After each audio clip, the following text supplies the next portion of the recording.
It was just past midnight when Emma finally shut her laptop. Another late night of freelance editing. Deadlines, exhaustion, and the hum of her apartment filled her world. It was the kind of silence that usually gave her peace, a break from the city chaos she'd come to rely on as background noise. But tonight, that silence felt wrong. She couldn't explain it, not even to herself. Just an unease, like the air itself was waiting for something. She shook it off, locked the door, turned off the lights, and slipped into bed. Her phone sat on the nightstand, charging, silent, still. Then, at exactly 3:00 a.m., it rang. Not a message, not a spam alert, a full-volume, piercing ringtone that shattered the stillness. Emma jolted upright, heart hammering.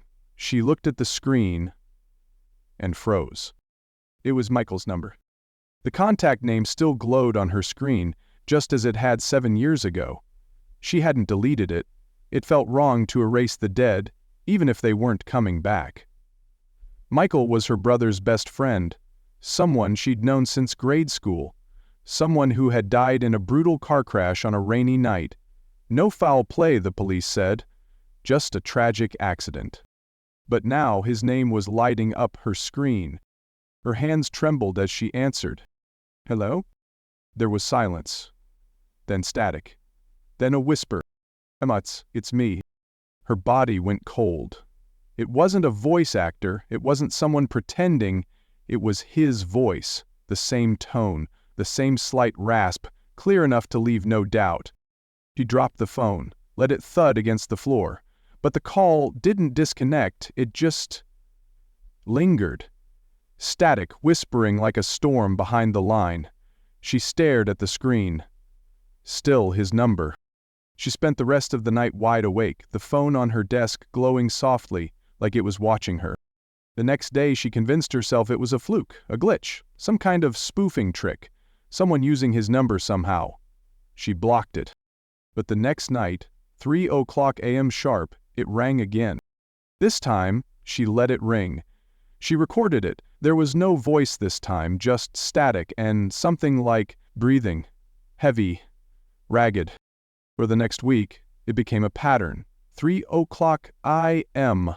Like clockwork, every night, and each time the static got clearer, sharper. Emma began to pick out fragments. Words? Maybe. Names? She stopped sleeping. Her eyes grew sunken, her skin pale. Friends noticed. Her brother begged her to see a therapist. "It's your mind playing tricks," he said. "You're stressed." But deep down, Emma knew this wasn't psychological. It was too precise, too real. And when she went back to the crash report, she found something that confirmed it. The time of death listed on Michael's certificate, 3:00 a.m. Exactly. That night she called her brother again, pushed harder. Eventually he cracked. "I never told anyone," he said, "but the night Michael died, he called me, said he was in trouble, that someone was following him, that he'd found something dangerous. I thought he was paranoid." The call had ended abruptly. Seconds later, Michael's car lost control on a remote stretch of highway. The crash was chalked up to weather and high speed. No drugs, no alcohol, just a clean-cut case. But Emma knew that wasn't the full story. She began to dig. Michael had been working part-time at a local storage facility, cleaning out abandoned units. It was a side gig, barely worth the money, but a week before he died, he had messaged her. "Do you ever find something that feels wrong?" he'd asked. When she pressed, he replied, "Found something in an old unit. Files, tapes, sketchy stuff. Don't think I was supposed to see it." Then nothing. Then the crash. Emma tracked down the storage manager, an older man, nervous, said the unit was cleared by someone from the city shortly after Michael's death. He didn't know why. "They came fast," he said. "Took everything." When Emma asked for paperwork, he said the logs for that unit were missing, conveniently lost during a software update. Emma kept digging. She followed the address listed on Michael's last job slip.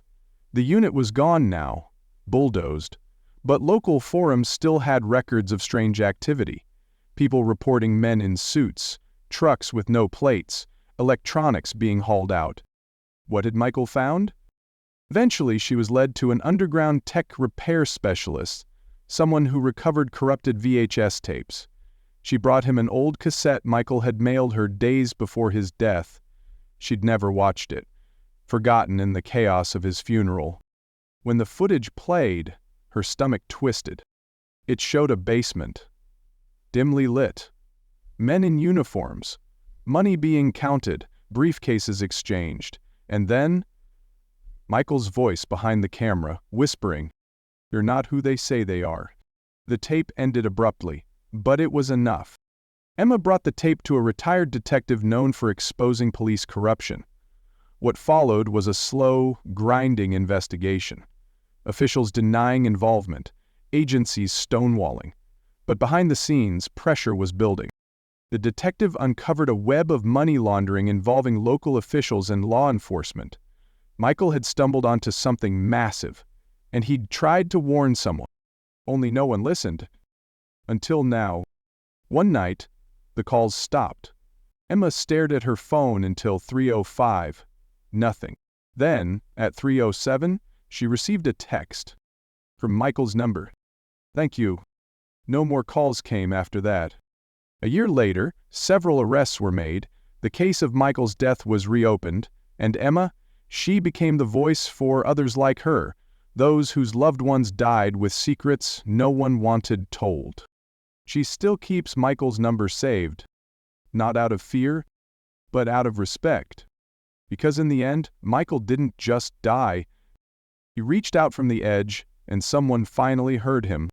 Subscribe for more gripping, real-life crime stories that blur the line between the dead and the truth. Like if this story kept you on edge? Comment "I heard him too" if you believe the truth always finds a way out. Because sometimes, the coldest cases aren't cold at all. They're just waiting for someone to listen.